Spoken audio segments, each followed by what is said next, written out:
মিনহা খালাকনাকুম পড়েন মিনহা খালাকনাকুম ওয়া ফিহা নুঈদুকুম ওয়া মিনহা নুখরিজুকুম তারাতান উখরা।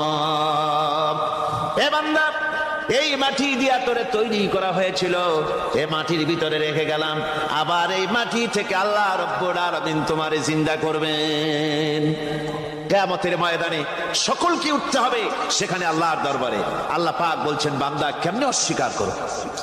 ইন কুনতুম ফি রাইবিম মিনাল বা'স ফাইন্না খালাকনাকুম মিন তুরাব। পরকালকে যারা অস্বীকার করো, কিয়ামতে উঠতে হবে, এটাকে কিভাবে অস্বীকার করো? চিন্তা করে দেখো, তুমি নিষ্প্রাণ মাটি ছিলে, সেই মাটি দিয়েই আমি তোমাকে তৈরি করেছি। আবার আল্লাহ পাক মানুষকে আরো বুঝান, কিয়ামত আছে, পরকাল হবে, আল্লাহর দরবারে উঠতে হবে। আলাম ইয়াকুনু ফাতাম মিন মানিজ্জিয়ুমনা, তুমি কি মাতৃগর্ভে নিক্ষিপ্ত এক ফোঁটা পানি ছিলে না?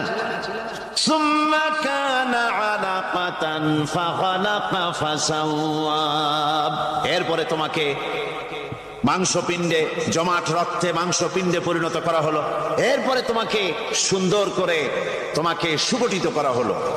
ফাজআলা মিনহু যাওজাইনি যাকারা ওয়াল উনসা, এরপরে মাতৃগর্ভের ভিতরে আমি এটাকে পুরুষ বানালাম, কন্যা সন্তান অথবা পুত্র সন্তানে পরিণত করলাম। এইটা যে পেরেছে, যিনি পেরেছেন, আলাইসা যালিকা বিকাদিরিন আলা আইয়ুহিয়াল মাউতা, সে আল্লাহর পক্ষে কি সম্ভব নয় যে তোমার মৃত্যুর উপরে তিনি আবার জিন্দা করতে পারবেন? কি বলেন সম্ভব না? তিনি পারবেন না? নিশ্চয়ই তিনি আবার কিয়ামতের মাঠে আমাদেরকে হাজির করতে পারবেন, এতে কোনো সন্দেহ নাই। আল্লাহ পাক সেই জন্য এখানে বলতেছেন যে ওরা বাল কাযযাবু বিসসাম, ওরা আসলেই পরে কালকে অস্বীকার করেছে। আপনি যে নবী, এতে কোনো সন্দেহ নাই। আপনি খানা খান, আপনি বাজারে যান, এটাই মূল আপত্তির বিষয় না। মূল কথা হলো তারা পরকালকে অস্বীকার করেছে।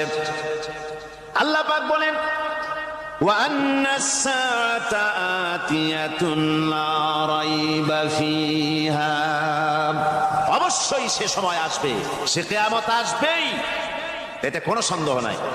ওয়া আন্নাল্লাহা ইয়াবআসু মান ফিল কুবুর, আর আল্লাহ পাক তিনি কবরের মধ্যে অন্তর্হিত যা কিছু আছে সবাইকে কিয়ামতের দিন